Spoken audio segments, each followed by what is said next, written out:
Hello, everybody. Thank you all for being here and to come back to our distinguished seminar series. So the series is basically called the CC Distinguished Seminar Series, and it has been started in honor to Professor C.C. May, who is a faculty in the Department of Civil and Environmental Engineering. And the idea is to bring speakers from around the world that cover the different areas of research in the department. And this actually is our closing DSS seminar of the term, but you can already look for next term at the 4 talks that are lined up already. So for today's seminar, I will leave my co-guest to introduce our speaker today, Professor Waller. So I'll pass the microphone to Professor. Hi, everyone. Before I introduce Professor Waller, all of these talks are posted online. It'll be recorded, and eventually they'll post the video online. So feel free to look that up and look at past talks, which really have been extraordinary. So it's my pleasure to introduce Professor Travis Waller. He is the Advizian Professor of Transport Innovation and the Director of the Research Center for Integrated Transport Innovation in the School of Civil and Environmental Engineering at UNSW, the University of New South Wales. Before joining UNSW, he was also faculty at UT Austin, as well as UIUC. He relocated to UNSW to actually relaunch their transportation program, and since then it grew from a faculty size of 1 to a faculty size of 6, and significant increases in PhD student enrollment, and they created also new postgraduate transportation programs. He holds a Bachelor of Science in Electrical Engineering from Ohio State, MS and PhDs in Industrial Engineering and Management Sciences from Northwestern, and is a recipient of a variety of awards, including the MIT Technology Review, TR35, that he obtained in 2003 for his work on dynamic traffic analysis, as well as an NSF Career Award, a CUTC New Faculty Award, and a TRB Fred Burgraff Paper Award. He's published extensively in a variety of fields. I think the count goes beyond 240 at this point in terms of peer-reviewed papers. And he's really a leading expert in dynamic traffic assignment, stochastic routing, network design. And today he's here to talk to us about representing information and adaptivity in transportation network planning. So with that, I thank you for accepting the invitation. It's my pleasure to have you here. I think I have this one. Thank you so much. I very appreciate that. If I say anything that's wrong, I will blame the jet lag. Australia is a little bit of a trip away, but more than worth it to come up here and a few other places. So I'll talk about information and adaptivity a little bit more broadly, and then one specific class of models. One thing that I have learned over the years to definitely do is to acknowledge the people that did the actual hard work, and that would be the students. I think that's the case for many of us in academia. So my former PhD students, as well as some of my current PhD students, many of whom now are becoming much more successful than I've ever been. So they're the ones that did probably a good bit of that, if not most or all. Also to acknowledge some of the sponsors that have funded this work over the years. Quite heavily we do this in terms, and I'll talk quite a lot in terms of government agencies. So a lot of the modeling that we do is especially for transport planning, is to inform governmental infrastructure choice, what to build, where to build it. We also do a lot of modeling in terms of operations, how to optimize in real time.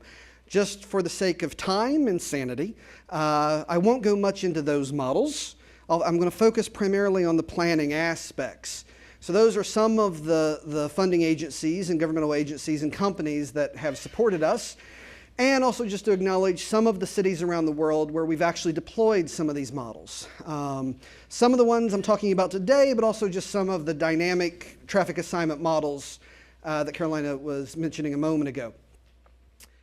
Very, very quickly, one thing I'll say in terms of my relocation, and again acknowledging much of the people that are doing the real work, part of my relocation was the establishment of our city, along with our partners at Data 61 and Advizian. Data 61 previously was NICTA, which was an Australian national lab on information and communication technology.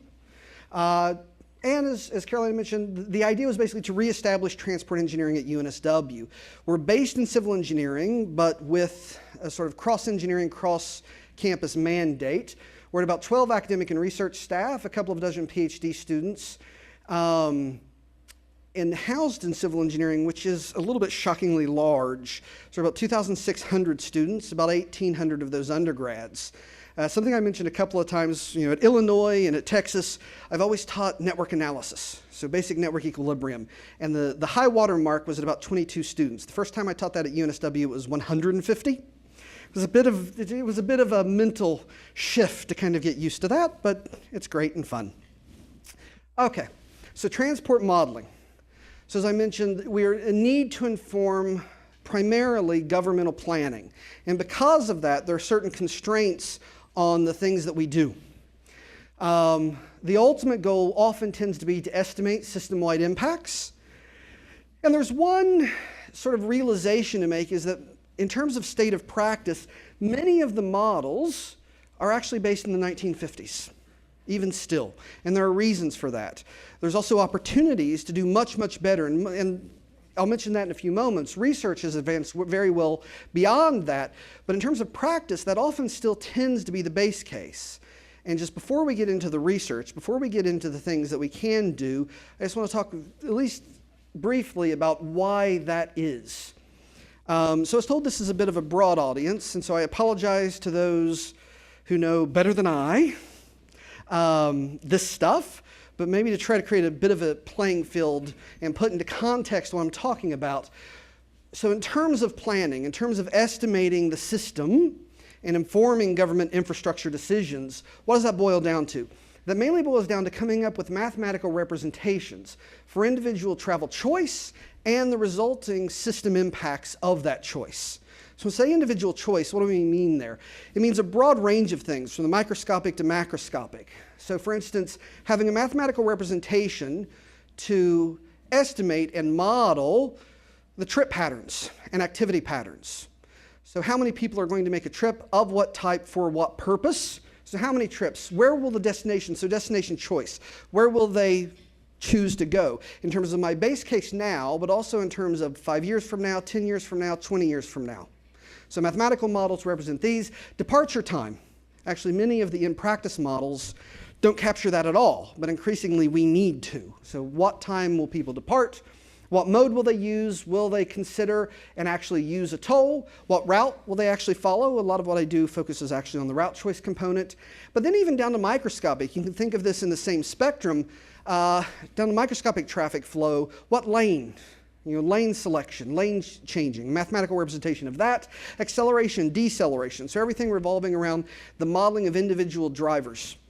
But then, on top of that, based on those individual choices, how do we, in a coherent, rigorous manner, evaluate the system-wide impacts of those individual choices? What are the levels of congestion? What are the emissions? What are the safety based on different project selections or rankings?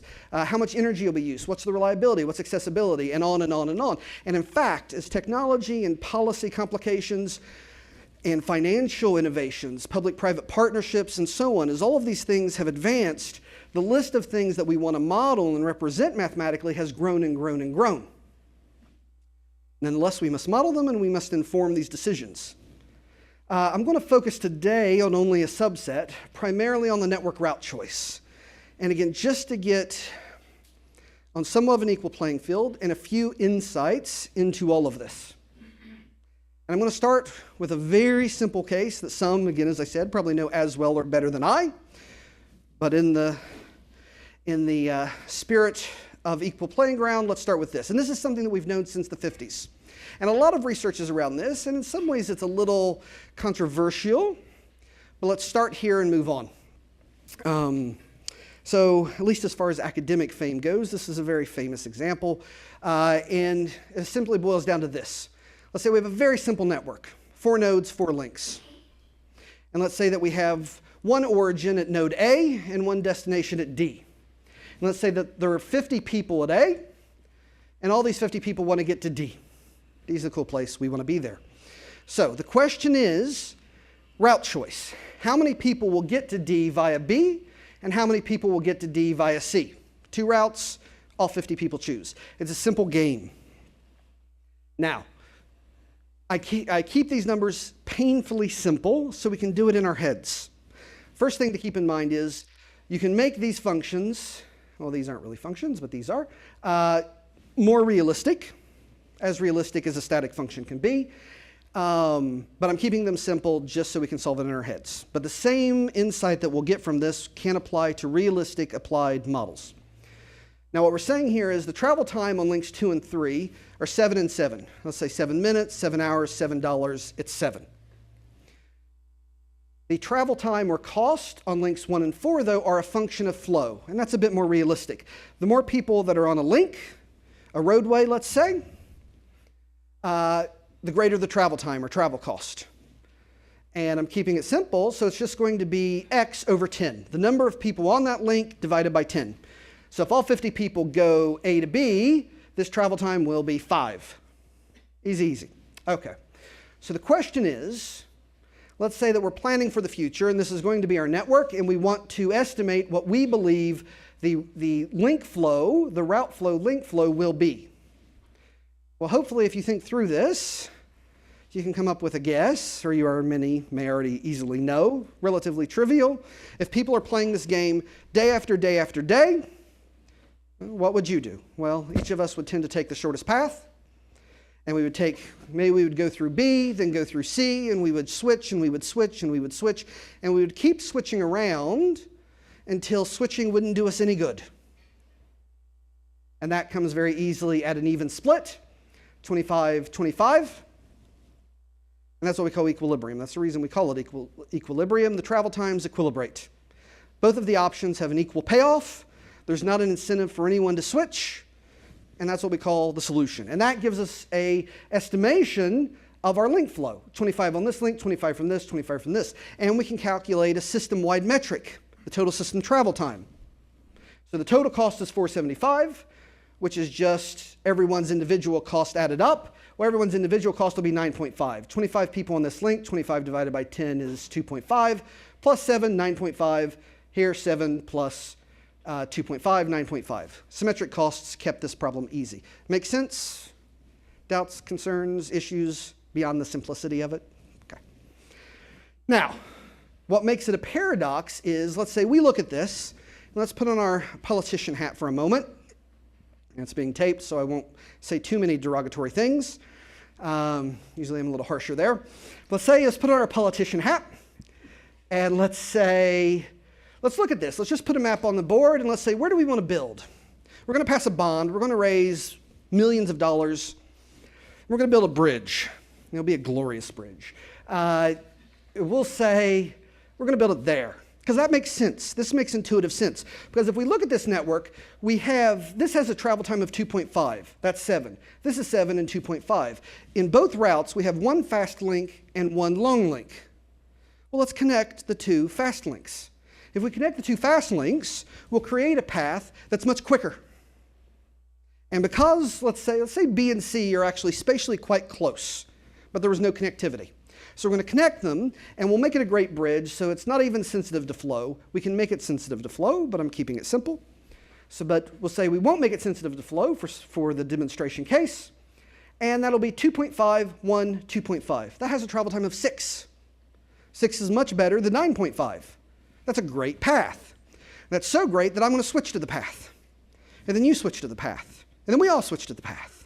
So we all switch to this path. If we all switch to the path, what becomes the travel time of that path? 11. Hey, that's not good.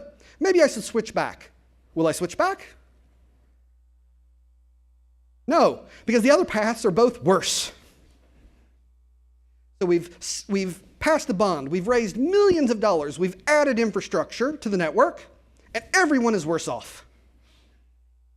Politics and work.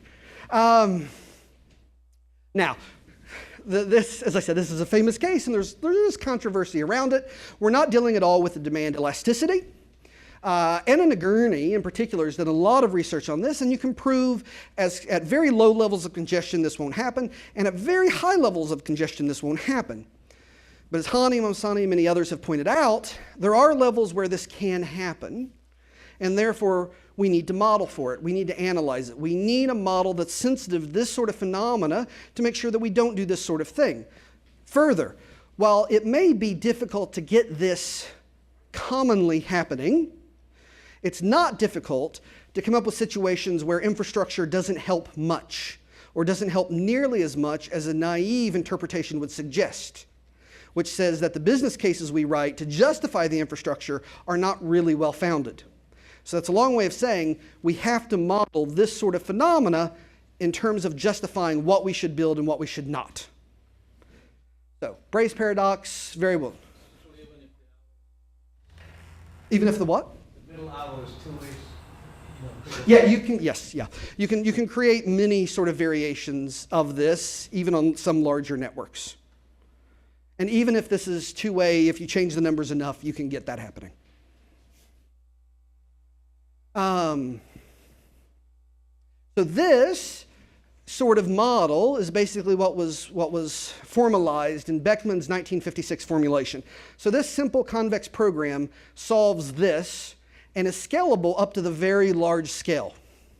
And to this day, around the world, in metropolitan planning organizations in the US, in treasuries throughout the world and other countries, this is what's actually embedded in the planning software that's used to rank and consider the projects that should be built. So as I said, that's going to be a problem. So as I said, even in practice right now, this is still state of practice. This model that considers this sort of thing, it's also the fourth step of the four-step planning process. This embedded in planning software is what's used to this day.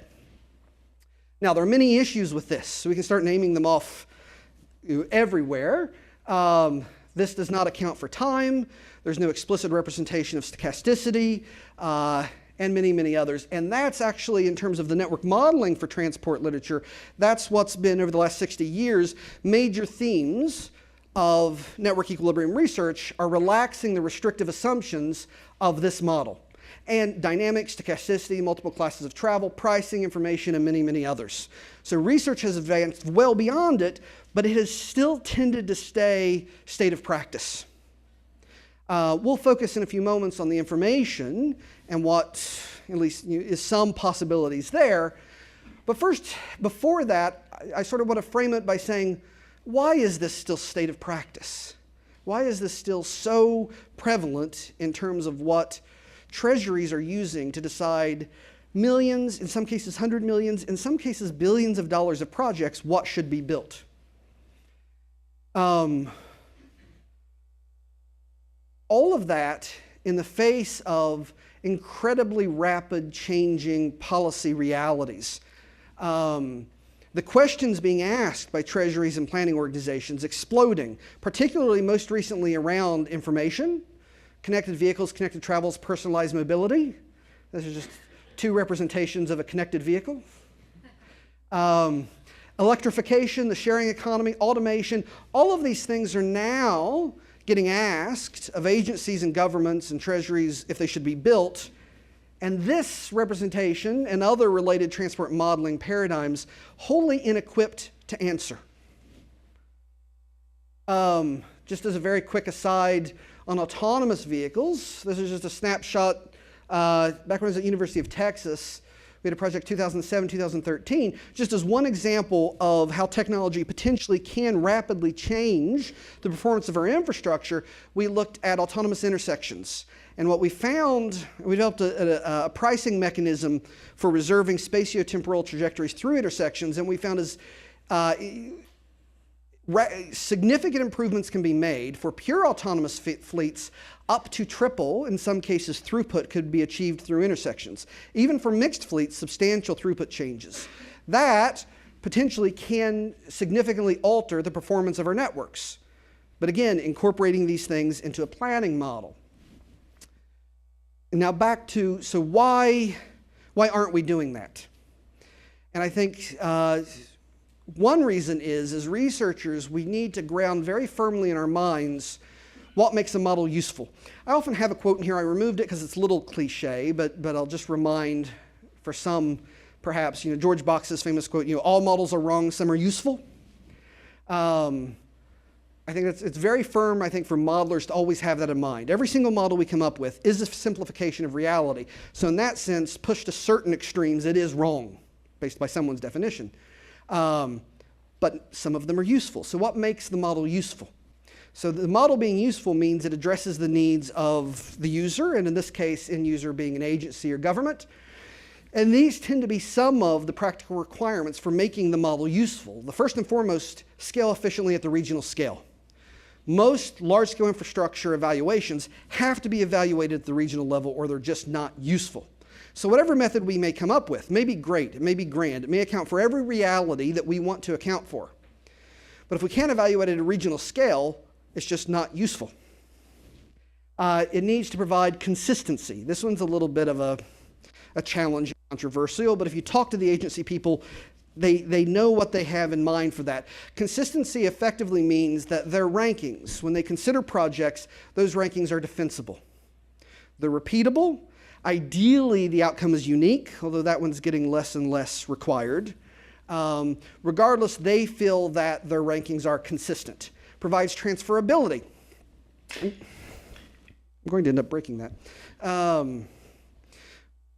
That if we take the model and we start evaluating hypotheticals, it's capable of doing that. It's not just valuable in the base case. And it captures the key behavioral phenomena. So whatever policy question we're asking or infrastructure decision that we're considering, the model needs to be sensitive to that thing. This was one of the primary motivations for the development of disaggregate modeling. The development of disaggregate modeling was not simply based on realism. It wasn't based on the fact that, this is how people behave, so the model should reflect it. It was one of the primary motivations was that the static aggregate models were simply not sensitive to many critical policy questions. And therefore, the models needed to represent more disaggregate individual behavior to be sensitive to those questions. So as we develop models, we have to consider these practical realities, where the model may be great mathematically, but just not useful.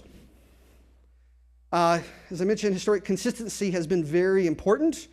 Ideally, solutions to be unique, and if not unique, at least repeatable. That tends to be the real killer. If you rerun your analysis, and you're saying, oh, wait a minute, if I just rerun the model and it says project B should be built instead of project A, that tends to be a killer if you're evaluating $1 billion project against another. So at the very least, the outcomes need to be repeatable. In an ideal world, unique. And another critical element, and I think we get lost in this, especially recently, now that we have these dynamic disaggregate models, there's an increasing push to use them and to think of them as predictive tools. The overwhelming majority of transport planning uses modeling for relative comparison. And there are benefits to that. Some errors, you can argue, may cancel out. And the alternative is a little crazy. If you're saying this is if you have a highly disaggregate dynamic model and you're saying it's for prediction, well, we're doing a 20-year model, let's say. So you're really saying that you're trying to predict what the traffic flow on the Eisenhower Expressway, ramp 13B at 3:32 p.m. on Friday, March 23, 2018 will be? That's not a feasible thing. So the idea of developing these models was not to predict. It was to compare if I do policy A versus policy B or infrastructure build versus A versus infrastructure build B. And that, again, changes some of our frame of reference and the way we think of the models. One exception to this, the big exception to this, is toll revenue forecasting.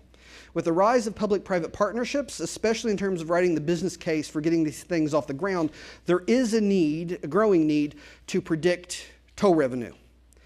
But one consideration for that is that's primarily an aggregate prediction. We mainly care about the revenue over a year. We still don't necessarily care, on this ramp at this time, how much toll was going to be collected.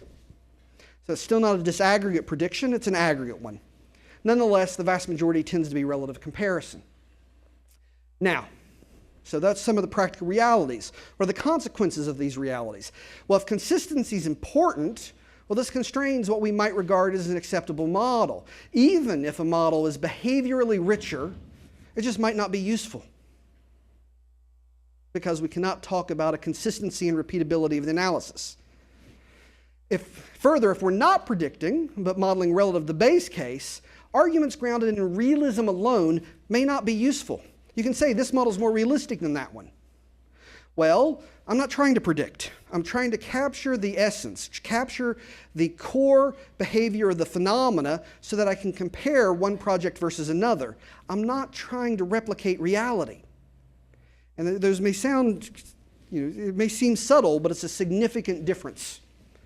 And in many ways, this is characterizing the difference between science and engineering. We're not trying to replicate reality. We're trying to create a useful tool that can make an impact on society and make it better. Therefore, we are driven primarily by the needs of the user. And then based on the needs of the user, that constrains what is mathematically feasible for us in our research. So, for planning, what do we need to consider beyond those constraints? The overarching thing is a sensitivity to the specific policies or phenomena for a relative comparison. It must be computationally efficient at large scale, and it must be quote-unquote consistent, repeatable, providing defensible ranking. So these tend to be the principles that drive what we regard as a useful engineering model. So that sort of is kind of the landscape and kind of sets the constraints and justifies in some ways the approach that we and others have thought in terms of information and adaptivity. We'll build on the Beckman formulation and come up with something that adheres to these principles, is not as disaggregate in this instance, or behaviorally as rich as what could be done, but does actually meet these criteria. One thing I'll mention, this is a subset. There has been quite reasonable literature, excellent literature. I was going to say extensive, but it's quite a few very good papers on routing policy. And this is a specific case of those, a specific case that follows these principles. In terms of publications, so it started sort of with user equilibrium with recourse, and then a series of papers by us, but also others, refining the solution methodology and scaling it up. The core methodology starts with actually single individual adaptive routing, which is a paper from 2002. So I'll start with that relatively briefly as I can, just to get the core idea, a bit of the methodology, and then build from there. So, simple network. Now, we're not thinking about a game. We're not thinking about flow-dependent costs. We're just thinking about shortest path. This is just shortest path stuff. I'm at A. I want to get to G. I have links. I have costs. I want to pick the shortest path. Well, this one you can enumerate, solve it in our heads, evaluate each, and pick the minimum. And the minimum is ACFG. ACFG 1, 3, 5. ACEG is 4. Actually 4. So shortest path, pick it, move on. Adaptive routing, we add an element of stochasticity. So we'll start, keep it simple, and just say one link, let's say CE is stochastic. When we're at A, we don't know what it is. It could be a 1, it could be a 3. Well, one thing that we could do is just say, well, solve it best on average. Because the problem's static, you can also make it dynamic, but that adds more than an order of complexity. That makes it NP. But if it's static, let's say, so not time variant, when I'm at A, I don't know what it is. But let's say when I get to C, I learn. Maybe there's a variable message sign. Maybe because of proximity, I get a message on my smartphone and say, you're so close to C that I can tell you what the cost of CE is going to be. And then at C, I can choose whether to go on to E or go to F. In this case, so if I learn that it's a 1, I could go on to E. If I learn that it's a 3, I could go on to F. So we get a state-dependent path, ACEG, if that link's in state 1, ACFG if it's in 2. And we might notationally represent it by something like this. I think in our work, we often refer to this as a hyperpath. You can also think of it as a conditional path because it's conditional on the information that you learn. You could also think of it as a routing policy or a strategy. Depending on which paper you're reading, we use different people use different terminologies. For now, I'll tend to think of it as a conditional path, and that this is my solution. AC1EG, AC2FG. That's my optimal adaptive shortest path. And if I have more information nodes, this basically grows. So it can grow very large, and that's just a consequence. Basically, you simply condition on every bit of learned information. And that is solvable, although there are quite a few issues. Even for relatively simple online shortest paths or adaptive shortest paths, you can have quite a few issues. I have terminology in here. I may not go through much of it. This is a solved problem. There are complications in terms of dealing with the state spaces. The state spaces can be dealt with in a polynomial way, and cycles can be dealt with in a probabilistic way. And algorithm for that. The core idea is we can efficiently find these conditional shortest paths, and they will look something like this. So AB/1 CDF, AB/2 EF. Now, given that we can solve this routing problem, and given that we can solve these adaptive shortest paths, then we can grow the problem by an order. What happens if everyone starts behaving this way? That every node along our path, we might learn information, and we might adapt to that information. So this is just thinking of a single person. Now, going back to more of that Beckman-style formulation, what if the costs are actually a function of the flow? What if the costs are a function of our decisions? This ends up becoming the subproblem. You can actually formulate this also as a convex formulation. That's in a 2009 paper. Where this convex formulation, if you take the gradient of it, it actually ends up being equivalent to that online shortest path problem, the adaptive shortest path. So just as in the Beckman-style formulation, the deterministic formulation, the gradient ends up being equivalent to a shortest path. For this formulation, which is the user equilibrium with recourse formulation, the gradient ends up being that online shortest path, the conditional path. Those are just the first order conditions. An example. That'll probably make a bit more sense. Let's look at this. A, B, C, D. And let's say that we have, in this case, 12 users at A, and these 12 users want to get to D. And let's say links 1, 2, 4, 5 we'll keep very simple. 1 has a cost of 10, 2 has a cost of X, so whatever the flow is, the cost is. 4 has a cost of X, 5 has a cost of 10. But link 3 is stochastic. 20% of the time it has a cost of 20, 80% of the time it has a cost of 1. These all could be functions, but I'm trying to keep it simple enough that we can almost do it in our heads. So in this example, where we have no information, and this is a stochastic link, well, we could just take the expected value of link 3, and we can solve it as a traditional equilibrium problem. We have 3 paths, ABD, ACD, and ACBD. 3 paths equilibrate. In this case, ACBD is a terrible path. No one will follow it. And we have 2 paths, ABD, ACD, that are symmetric. So it's like the first example where it'll be an even split. 6 people will go through B, 6 people will go through C, and each user will have a cost of 16. It'll be 10 plus 6. So link 2 had a cost of X, which is 6. 5 is 10, so 16. So every person has a cost of 16. Half go up, half go down. Everyone is 16. Make sense? Simple, easy? Okay. Now, though, let's say that we're going to put a variable message sign on the side of the road, or we're going to use an app that gives you a little beep, or in your GPS unit or something, that as you approach C, I'm going to tell you what state link 3 is in. So as you approach C, I'm going to tell you the state of link 3. Let's look at that. In this case, I go from having 3 paths to having 5 hyperpaths, or conditional paths, or strategies. There are 5 strategies that people might take. So we're saying when I leave A, I don't know what I'm going to do, but I know the strategy I will follow. And people will equilibrate over these strategies. So let's say I go A to B to D. Well, in B, I have no uncertainty and I have no information. So hyperpath 1 is easy. A, B, D.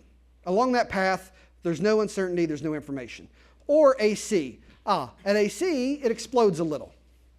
Because at C, I will have information and I have a choice. I might learn that this link is in state 1, and learning that, I might choose to go BD. Or I might learn that this is in state 2, and I'll still go BD. Or I learn that it's in 1BD, I learn that it's 2D, I learn that it's 1D, 2D, 1D, 2BD. Basically enumerating all of my options simultaneously with all of my bits of information. Now, some of these may be terrible strategies, and that's okay. For the deterministic equilibrium case, there are terrible paths. All that will come out is, if it's a terrible strategy, no one will follow it. I'm just enumerating every possible combination of information and strategy for demonstration purposes. When solving, we don't solve for all of these. You might column generate or do something more clever than that, but you don't have to enumerate generally, just for our demonstration. So, given this basic idea, given the model that I had mentioned earlier, we can solve this case, and we can see what's the impact of providing information at C. Well, people will equilibrate over these strategies, and solving this to that, you'll find 4 people follow hyperpath 1, no one follows hyperpaths 2 and 3, they're terrible. 3 people follow hyperpath 4, 5 people follow hyperpath 5. With this distribution of flow over hyperpaths, there is an equilibrium based on expected travel times, and we can see those over here. Well, hyperpath 2, 3 are 20.8, that's why no one follows them, they're terrible even with 0 flow. Well, with 4, 3, 5, hyperpaths 1, 4, 5 equilibrate at 18. So we put information at C, people equilibrate based on their adaptation. Yes? Form for the cost function. Not in this case, not in the adaptive case. So do microsimulations?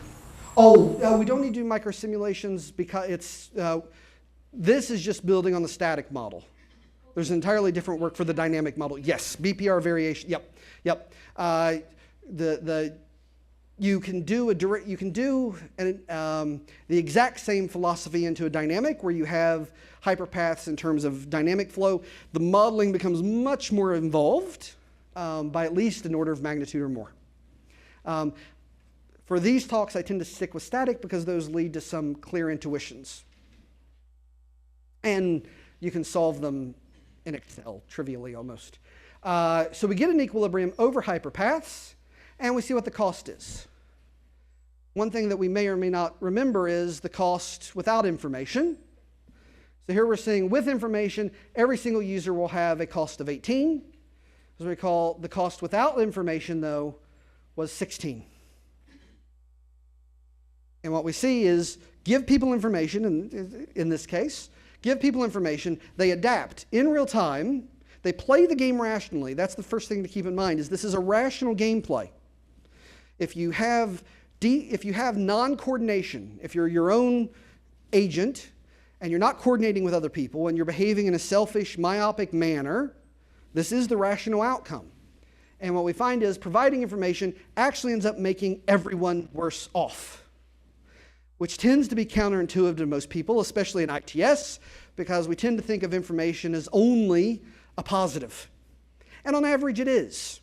So some people this is obvious, some people this is counterintuitive. For those that think it's counterintuitive, this is the reason I start with the Braess example. Braess is also counterintuitive. Capacity on average helps. Capacity on average, given fixed demand, makes congestion less. But there are paradoxes. There are cases where that's not true. Similarly for information. On average, we found information helps. But there are cases where just because of the myopic, greedy nature of the game being played, people use the information and everyone ends up in a worse overall equilibrium. So we can show a paradox of information, which then has important implications for planning for ITS and connected vehicles and everything else, which is the tie-in. Give people information, account for the likely future where people are adaptive, that doesn't escape from all of the realities that we've been seeing with planning for capacity. We still have to consider that game. So given those given that reality, we can see some very counterintuitive outcomes. Where do we go from there? Much of the recent work has been in two key areas. One, scalability, other, validation. In terms of scalability, Boyles, Unikrishnan, Ramba, and others have developed more efficient solution methods in terms of both the network loading and handling of cycles, also network contraction, and developed methods similar to the origin-based from Hillel Bargera on splitting the proportions instead of the flows. So being able to scale these up. At this point in time, the UER model's been shown on Sioux Falls, Barcelona, the Chicago Regional Network, and a few others. I won't necessarily go through much of the results from that.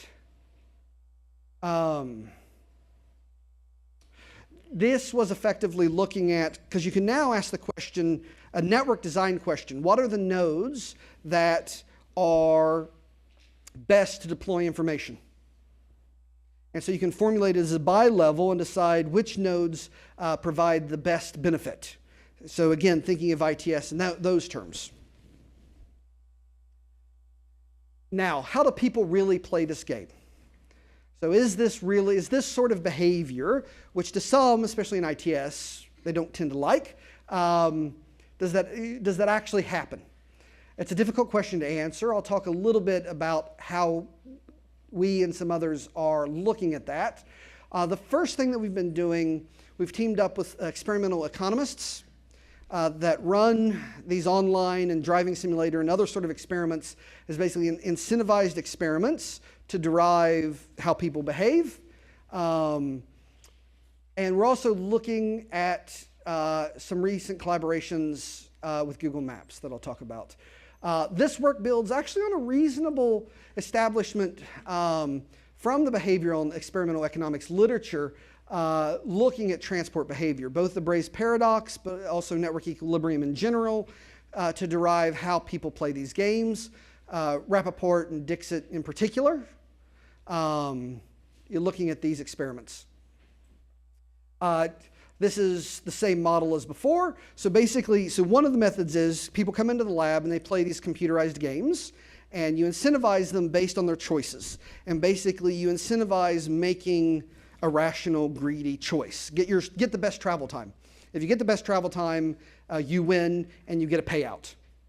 And it might be a direct cash payout or it might be a lottery based on a particular experimental design. And this aligns perfectly with the earlier example, so I won't go through that. As the core idea is, do we give information or not, testing both cases. There's a few of the papers that the experimental design is based on. The payment scheme. In terms of the results currently to date were based on 144 participants over a series of sessions. I won't go through these tables too much. I'm going to go to this one. So running all of these and looking at the learning patterns, so they play the game iteratively. And looking at the final, where they end up at equilibrium or where they end up at the end after playing this game over and over and over, all we found is, at least based on the experimental results to date, the same sort of phenomena. The no information case had an observed total system travel time of 210, providing the information at no C had 219. So we saw the same sort of aggregate behavior. Providing information made the system, made all of the participants worse off. In terms of looking, and there's some statistical analysis of those, looking at the results over the iterations. So basically they played the game 20 times against one another. So competing in the network, trying to do better and better, knowing we'll get a payoff if I get my shortest travel time. Especially for the no information case, it actually conformed to equilibrium extremely well. In terms of the two paths converging almost to 6, and the very bad path getting worse and worse, almost down to 0. You always get a little bit of irrationality, but converging quite well over the iterations. In terms of the learning for the information case, more stochasticity for sure, more volatility for sure.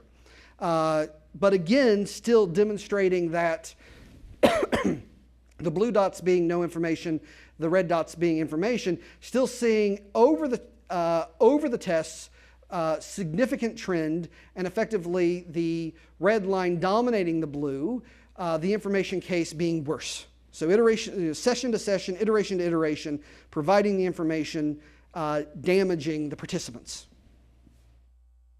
Where we're going from there. About done. So the next phase that we're moving in is driving simulator. So us at UNSW, along with University of Sydney, won some significant infrastructure support from the Australia Research Council. ARC is the Australian equivalent of NSF. And just as of this year, we now have up and running a networked driving simulator lab. So 5 simulators at UNSW, 5 at University of Sydney, networked to be in the same virtual space. There are many driving labs, very often to study the microscopic task of driving around safety.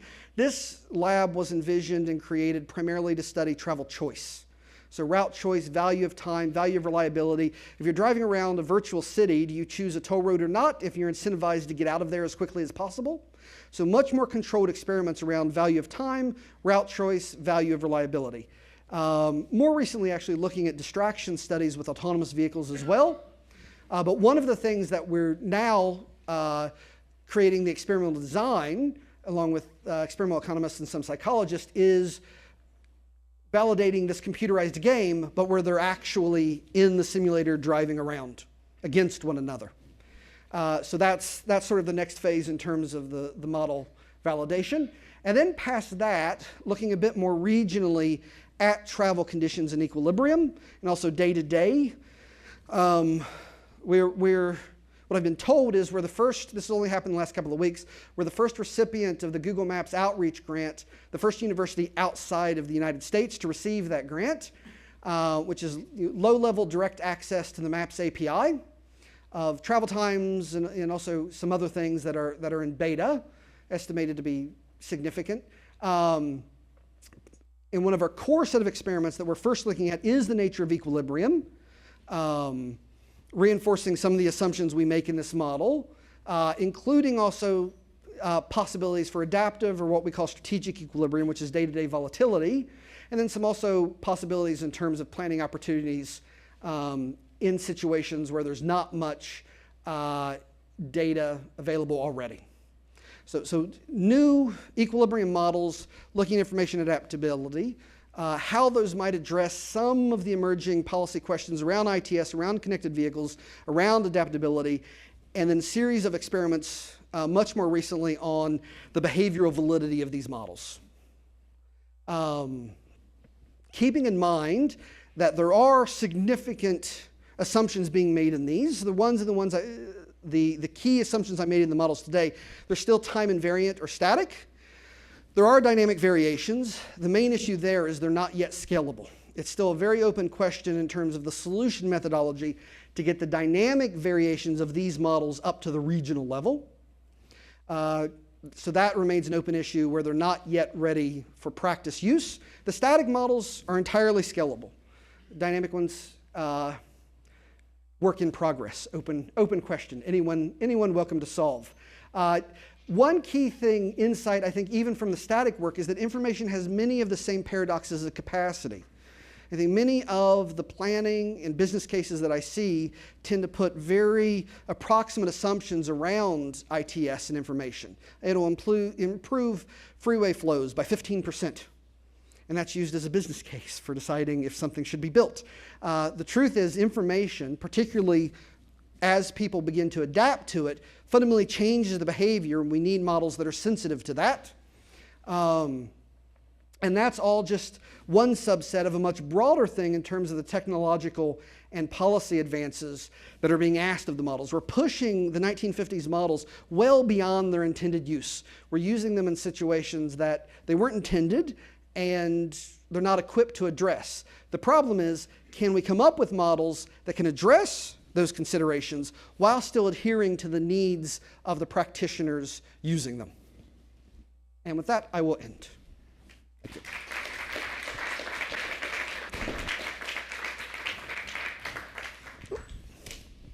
Questions?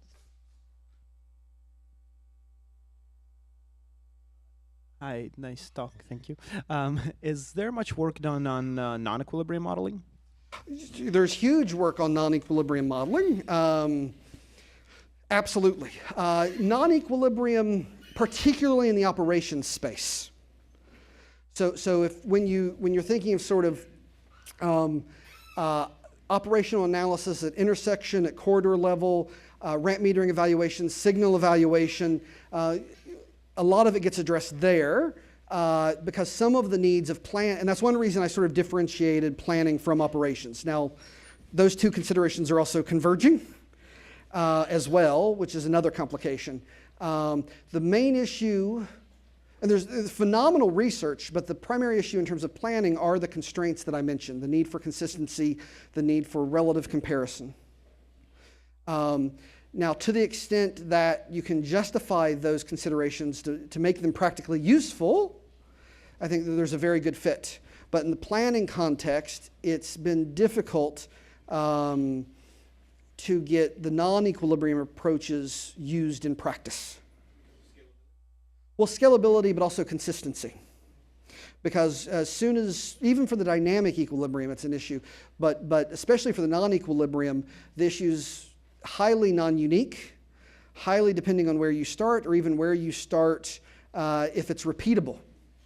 So if your model's not repeatable in terms of the rankings, and you're trying to decide your budget of should I build this project or that project, I think many agencies, and especially treasuries, are unwilling to use a non-repeatable process to decide which billion-dollar project to build.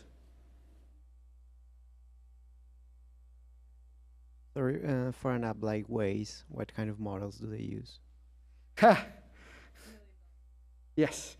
We'd have to cut the camera and sign an NDA.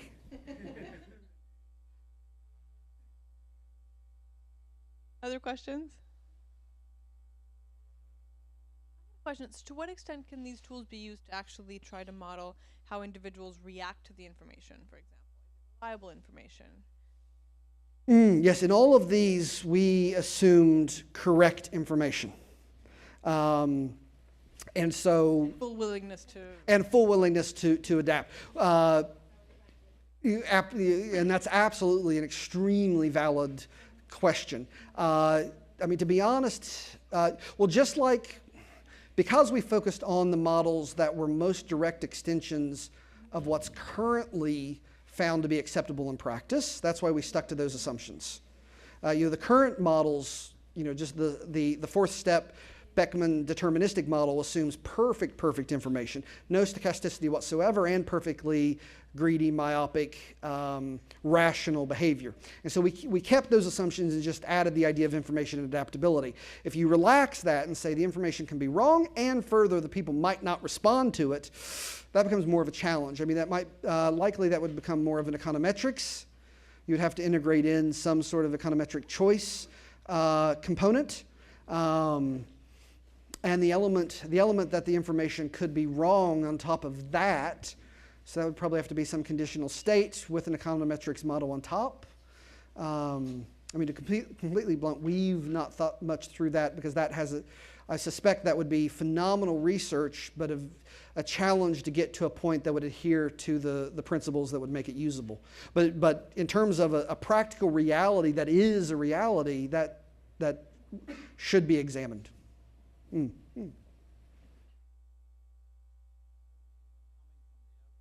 have noticed that the tools Mm. are being removed.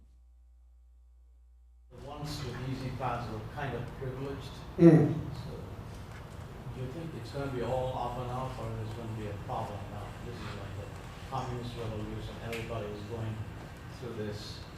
Is there going to be a problem if this tool is removed?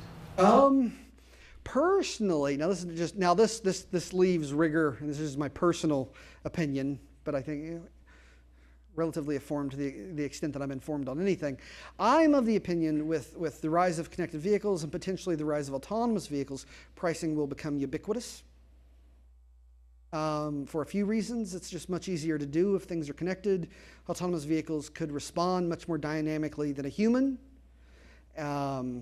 There are already issues in terms of declining gasoline tax. So in terms of revenue, it's probably going to need to be rethought through anyway. So I tend to be of the opinion that pricing will probably become much more ubiquitous and much more dynamic.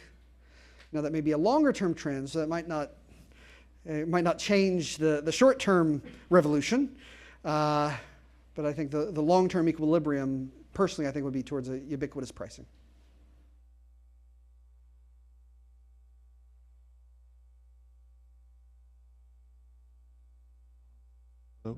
Well, so regarding to the paradox we talked about, so do you think it would be a good idea if we put some tolls on the additional link, so that some of the drivers will take that route and other drivers won't? That is one solution to the paradox, and it is a general, at least mathematically, in terms of the modeling, a general truth, and in practice a truth if people behave rationally, but that's a big assumption. To price equilibrium into system optimality. And in fact, if you do price that Braess leak and chase people off, you can re-achieve the good outcome. So that is one solution of getting into a very bad equilibrium point, is pricing people out of it. The challenge with that tends to be that, again, these models are static, and especially when pricing comes into the picture and shifting dynamic profiles, ideally the prices have to be dynamic as well.